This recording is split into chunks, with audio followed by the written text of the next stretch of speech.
digo eu, o mesmo deve valer se ele, em vez de cigarro, fumar um baseado entre o jantar. É surreal, não é?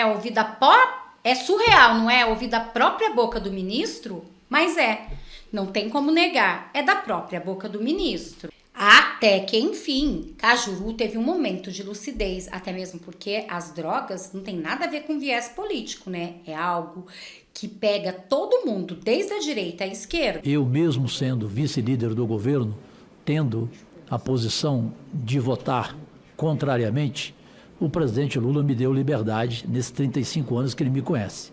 Portanto, eu sou livre. Eu quero antecipar, porque em cartório registrei que eu jamais votaria secretamente, e antecipar aqui. Eu votarei prazerosamente a favor. Recente, senador Cajuru. O Oregon, em 2020, cometeu a loucura de flexibilizar o uso. E agora, em 2023, voltou atrás. Sabe por quê? Tudo isso que eu li aqui, essas mazelas que a liberação, a flexibilização ocasiona, eles estão experimentando. A população está mais pobre, mais endividada. Ou seja, caos social depois que se liberou o tipo de droga. Por último, eu quero fazer um apelo para os colegas do Partido dos Trabalhadores, que eu me lembro uma carta que o presidente Lula dirigiu-se aos cristãos, e eu estou nesse grupo religioso, dizendo que ele era contrário à questão das drogas, que ele quer oportunidade para os jovens, que os jovens não podem estar escravizados nem usando, nem traficando. Então eu peço aos colegas senadores que, tanto aqui quanto dentro do plenário, nos ajudem a aprovar o brilhante relatório do senador Efraim Filho, subscrito pelo presidente Rodrigo Pacheco, e muito obrigado pela paciência e tolerância, senhor presidente. Primeiro, Deus e saúde a todos e todas e a nossa pátria amada. Presidente Davi Alcolumbre, cada vez mais um irmão, que enviou uma mensagem na semana passada a mim emocionante, assim como fez da mesma forma o general Hamilton Mourão. Eu e minha mulher choramos, inclusive, assim como minha mulher ontem ficou emocionada também com o depoimento do senador Flávio Bolsonaro em relação à minha situação de visão. Eu agradeço ao doutor Irã, um oftalmo reconhecido em todo o Brasil, que conseguiu uma vaga agora lá no seu consultório com o retinólogo dele para tentar salvar o único olho que tenho em função da retina. Eu vou ser breve. Primeiro, senador Jorge Seife, quero dizer publicamente que eu estou a seu lado para o que der e vier. Saiba disso. Eu vou lhe contar depois, e para quem quiser saber. O senador Girão lembra bem. Eu fui o primeiro senador a pedir a parte a ele, lá atrás, desses 5 anos de mandato, e já era vice-líder do governo, que eu estaria junto com ele nesse assunto, nessa pauta. Eu tenho um exemplo, porque eu gosto de dar exemplo. Foi um dos dias que eu mais chorei na minha vida. O filho de um homem muito famoso no Brasil, depois eu contarei para vocês, não quero revelar aqui publicamente, e eu contei aqui para o meu irmão, senador Marcos Rogério. O filho dele foi num programa de televisão nacional, de enorme audiência, e por causa do pai usar drogas na frente dele, nos jantares inclusive, o filho disse o seguinte: eu não tenho mais pai. É muito difícil para um pai ouvir isso. E é muito difícil. Alta resolveu subir o tom, rasgar o verbo e revelar por que o Brasil está dessa maneira. Que, na verdade, o Supremo foi avançando. E aí, deu no que deu. A situação está um caos. Eles estão mandando em tudo. E mais, ele ainda citou Daniel Silveira e disse, de fato, o porquê que Daniel Silveira está preso e que não é culpa do Supremo, não. Vejam essa fala fortíssima do senador Magno Malta.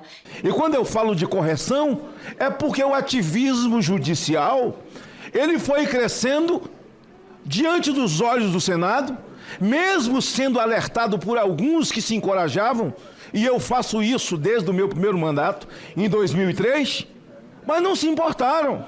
Deixaram, eles foram mais além. Gostaram, foram mais além. Gostaram, foram mais além. E hoje não há qualquer tipo de divisão. O Supremo manda, desmanda. Verdade. Tem influência sobre essa casa? Ninguém pode negar. Tem. Tem influência sobre a outra casa? Tem.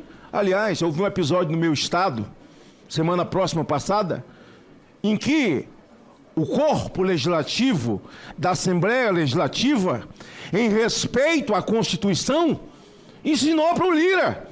Porque se o ministro... Prestem atenção, porque aqui o senador Magno Malta vai revelar o porquê que Daniel Silveira está preso. E para vocês que acharam que era por causa do Supremo, vão ter uma grande surpresa. Vejam. O ministro Alexandre de Moraes violou o artigo 53 da Constituição, senador Flávio. Que, na verdade, era tão somente comunicar que ele havia ido além demais e que poderia ser levado à Comissão de Ética. Ele simplesmente mandou para que o Lira, para que a Câmara dos Deputados, elas dessem uma chancela ou não à prisão de Daniel. Quem prendeu Daniel? Foi a Câmara dos Deputados. Foram os seus colegas. E lá, ele enviou também para que a Assembleia Legislativa mantivesse ou tirasse o capitão Assunção. E a Assembleia Legislativa do Estado do Espírito Santo, presidida por Marcelo Santos, deputado Marcelo Santos, se comportou respeitando o texto constitucional. E olha que membros da base do governo, de todo o espectro político do Estado, votaram. E o capitão Assunção, em seguida, sai daqui do Supremo, é daqui que tinha que sair, o mandado de soltura dele, assinado pelo próprio ministro Alexandre de Moraes. E o remédio, a relatoria, o relator, o texto preparado, porque já fez palestra sobre isso, e o voto dele foi bem antes. Na justificativa do voto do ministro Barroso, ele diz... Na solidão das suas noites, beber até cair desmaiado na cama. Isso pode parecer ruim, mas não é ilícito. Se ele fumar meia carteira de cigarros entre o jantar e a hora de ir dormir, isso certamente parece ruim, mas não é ilícito. Pois digo eu, o mesmo deve valer se ele, em vez de cigarro, fumar um baseado entre o jantar. É surreal, não é? Ouvir É surreal, não é? Ouvir da própria boca do ministro? Mas é. Não tem como negar. É da própria boca do ministro. O ministro da Suprema Corte, e agora ele é presidente, ele tem que se julgar impedido. Dosimetria de droga, quantidade. O policial, além da câmera, agora vai ter que andar com a balança também? Ou o bandido vai ter que andar com a balança e a maconha? As duas coisas. Para poder conferir que ele não está cometendo um crime. Aliás, o troço pegou tanta moda que essa semana o ministro Gilmar Mendes chamou de evangélicos, de narco-evangélicos. De consórcio, de mutirão institucional entre todas as forças. Precisa de haver um tipo de consórcio, de mutirão institucional entre todas as forças, poderes e setores, porque o crime está sofisticado. Recentemente o ministro Barroso presidiu uma reunião no Supremo sobre essa questão, uma reunião extremamente técnica, e um dos oradores lá falou de algo que é raro de se ouvir, de uma narcomilícia evangélica, que aparentemente se dá no Rio de Janeiro, onde, portanto, haveria hoje já um acordo entre narcotraficantes, milicianos e pertencente a uma rede evangélica. É isso mesmo, mas olha o que vai dizer o senador Magno Malta. Com base em quê, ministro? Com base em quê? Dê o nome. Quem são os evangélicos traficantes? O senhor deve um pedido de desculpas a essa nação cristã de evangélicos, de homens e mulheres, e eu faço isso pela memória da minha mãe, da minha família, de centenas e centenas de homens que poderiam estar em qualquer profissão, Vossa Excelência sabe disso, como um profissional liberal, bem-sucedido, mas deixaram isso para poder seguir uma chamada, um sacerdócio, e ter que ler que o ministro disse que existem narco-evangélicos. Dê nome, ministro.